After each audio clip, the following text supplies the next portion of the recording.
بسم اللہ الرحمن الرحیم۔ اللہ اکبر، سبحان اللہ، الحمدللہ، استغفر اللہ۔ الصلاۃ والسلام علیک یا رسول اللہ صلی اللہ علیہ وآلہ وسلم۔ ناظرین، اس موجودہ دور میں سب سے زیادہ جس چیز کا ہم لوگوں کے ساتھ واسطہ پڑ رہا ہے وہ ایک ایسی برائی ہے جس کا اثر ہر گھر پہ اور ہر بندے پہ ایسا دکھائی دے رہا ہے کہ اس نے زندگی کا سکون اڑا کے رکھ دیا ہے۔ بعض لوگ یہ سمجھتے ہیں کہ ہم پہ جادو ہو گیا ہے، بہت سارے لوگ اس کو جادو کا نام دیتے ہیں، لیکن ناظرین میں یہ سمجھتا ہوں کہ جادو تو ہو رہا ہے، جادو کرنے والے بھی جادو کر رہے ہیں، ایسا ہو بھی رہا ہے، لیکن ناظرین معاملہ یہ ہے کہ جادوگر تک پہنچنا اور وہ جو جادو کرتا ہے یعنی دوزخ میں جانے والے کام، ظاہر ہے وہی یہ کام کرے گا اور کروائے گا جس کو اللہ رب العزت کا یا یوم آخرت کا قطعاً بھی ڈر نہیں ہے۔ میں لوگوں کو یہ بتانا چاہ رہا ہوں، ناظرین آپ سب لوگوں کو یہ بتانا چاہ رہا ہوں کہ بات جو ہمارے معاشرے میں جس چیز نے ہمیں مطلب یہ ہے کہ پریشانی میں ڈال رکھا ہے، بیسیکلی وہ سمجھ لیں کہ نظر بد یا حسد کی ہے۔ نظر بد یا حسد، اگر دوسرے لفظوں میں اگر میں یہ بیان کرنا چاہوں تو یہ ہے کہ اللہ رب العزت کی نعمتوں کا ایسے شکر ادا کرنا کہ اللہ رب العزت ان کو محفوظ رکھے، ان نعمتوں کو محفوظ رکھے، ان نعمتوں کو قائم رکھے۔ تو ناظرین، اس سلسلے میں آپ کو قرآن الکریم سے ایک میں واقعہ بیان کر رہا ہوں، کیونکہ اللہ رب العزت نے یہ خاص طور پر اس واقعے کا ذکر قرآن الکریم میں کیا کہ وہ لوگ جن کو نعمتیں میں نے دی ہوتی ہیں، نعمتوں سے مراد آپ کی کثرت دولت، آپ کے اچھے کاروبار، آپ کے اولاد اور باقی جو اللہ رب العزت کی نعمتیں ہوتی ہیں، کہ ان نعمتوں کے اوپر کسی کی بری نظر نہ پڑے۔ تو ایسا کیا ہو کہ ان نعمتوں کے اوپر بری نظر نہ پڑے؟ تو یا رب العزت تیرا احسان ہے کہ تو نے یہ آیات نازل کر کے اور بہت کھلے لفظوں میں اس چیز کا بیان کر کے ہم پہ احسان کر دیا تاکہ ہم یہ تیرے بتائے ہوئے الفاظ کا ورد کریں، تاکہ یہ نعمتیں ہمارے پاس قائم رکھیں، یہ نظر بد سے بھی محفوظ رکھیں اور تیرا شکر بھی ادا ہوتا رہے۔ ناظرین، غور سے اگر آپ سنیں تو ایک واقعے کو بیان کر کے اللہ رب العزت نے کیسے ظاہر کیا۔ آج کل کی ہماری نعمتیں، ہمارے کاروبار، ہمارے جو بھی اللہ رب العزت نے عطا کیے ہوتے ہیں، آپ کی نوکریاں ہیں، اچھی نوکریاں ہیں، بہترین دکانیں ہیں، شو روم وغیرہ وغیرہ، جو بھی اللہ رب العزت نے آپ کو عطا کیے ہیں، لیکن پرانے زمانے میں آج سے 1000 سال پہلے، 2000 سال پہلے، 3000 سال پہلے لوگوں کے پاس جو بہترین نعمت ہوتی تھی وہ ان کے باغات ہوتے تھے۔ تو ناظرین، سورہ الکہف کی آیت نمبر 32 کا اگر آپ غور سے مطالعہ کریں تو اس میں اللہ رب العزت بڑے آسان کھلے لفظوں میں بتا رہے ہیں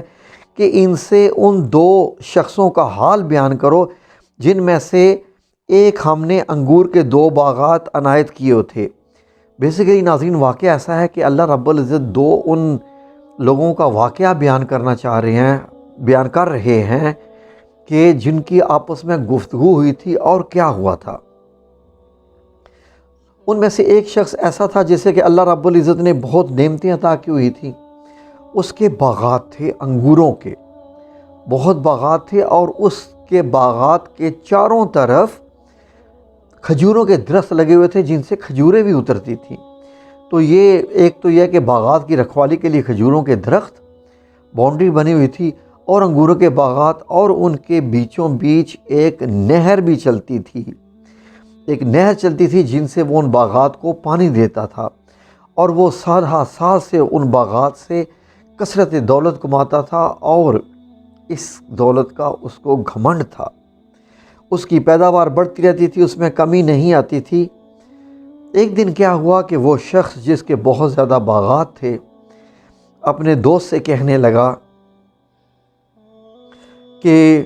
میں تم سے مال میں بہت زیادہ ہوں، میرا مال، میرے یعنی یہ جو دولت ہے، یہ جو باغات ہے،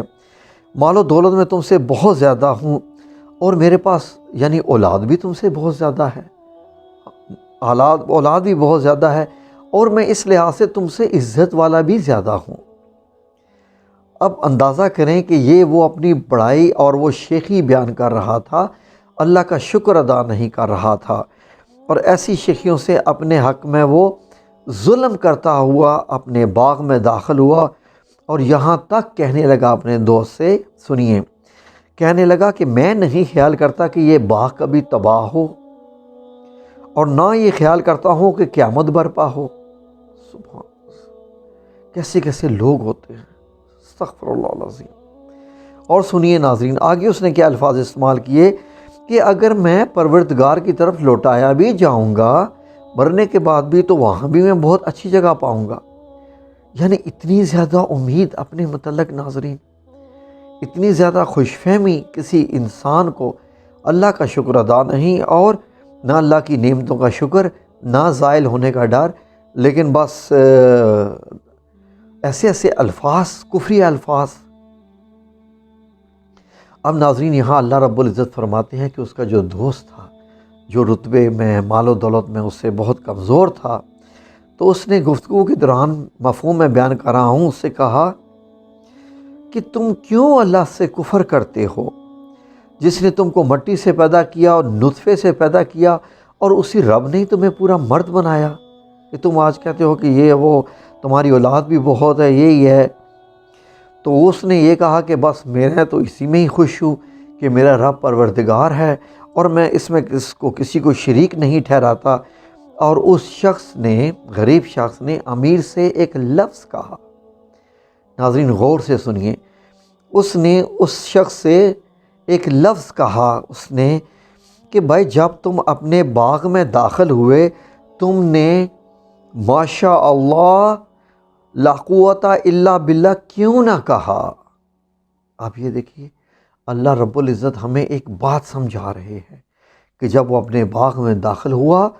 تو اس سے ماشاء اللہ لا قوت الا باللہ کیوں نہ کہا؟ اور اگر تم مجھے مال و دولت میں اپنے سے کمتر دیکھتے ہو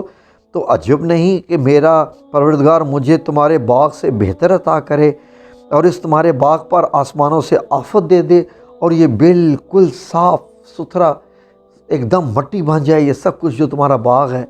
اللہ کی ہے، کس کو عزت دے، کب دے، کیسے دے۔ اور اس نے یہ بھی کہا کہ جس نہر پہ تم جو ہے فخر کر رہے ہو، اگر اس کا پانی نیچے چلا جائے اس نہر کا، تو کیا تمہارے پاس کوئی ذریعہ ہے کہ تم اس کے پانی کو اوپر کھینچ سکو، اس کو اوپر لا سکو؟ اور اگر تمہارے باغ کے میوے جو ہیں، انگور ہیں، کھجورے ہیں، ان میں عذاب آ جائے جی، تو تم کیا کر سکتے ہو؟ تمہارے پاس میں تو کچھ بھی نہیں ہے، تم اتنی جو ہے وہ کر رہے ہو، شیخی مار رہے ہو، تکبر کر رہے ہو۔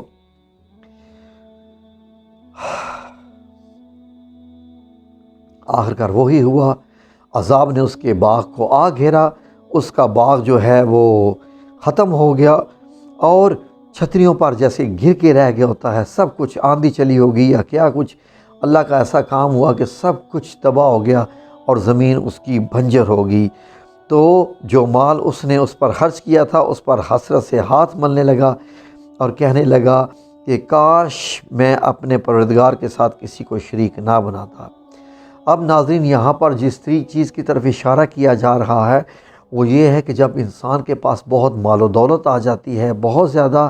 تو وہ اللہ رب العزت کی بجائے اپنی مال و دولت پر زیادہ بھروسہ کرنے لگتا ہے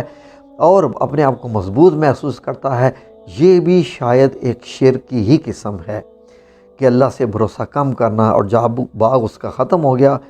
تو اس کو یہ معلوم ہوا۔ اب دیکھیں اس پورے قصے میں اللہ رب العزت نے قصہ بتا کے سورہ الکہف میں ہمارے لیے کھلے الفاظ میں یہ کہہ دیا کہ آپ اپنے مال کے متعلق، اپنی اولاد کے متعلق، اپنی نعمتوں کے متعلق ہمیشہ ایک ورد کیا کرو، وہ یہ ہے ماشاء اللہ لا قوت الا باللہ، جو کہ آپ کی اسکرین پہ بھی لکھا آ رہا ہے تو اس کا آپ ورد کیا کیجئے. کیا ہے؟ ماشاء اللہ لا قوت الا باللہ. انشاءاللہ باذن اللہ تعالی اللہ رب العزت آپ پہ رحم کریں گے، آپ کی نعمتوں کو بھی قائم رکھیں گے، نہیں ہیں تو نعمتیں عطا بھی کر دیں گے، کیونکہ یہ شکر ادا ہے. اور یہ کلمات اللہ رب العزت اس آیت میں کھل کے بتا رہے ہیں. اور اللہ رب العزت کیسے بتائیں؟ اس وقت تو باغات تھے، تو باغات کا اللہ نے ذکر کیا. تو آج کل کے لحاظ سے ہم یہ کہتے ہیں آپ کے پاس بڑے گھر ہیں، بڑا کاروبار ہے،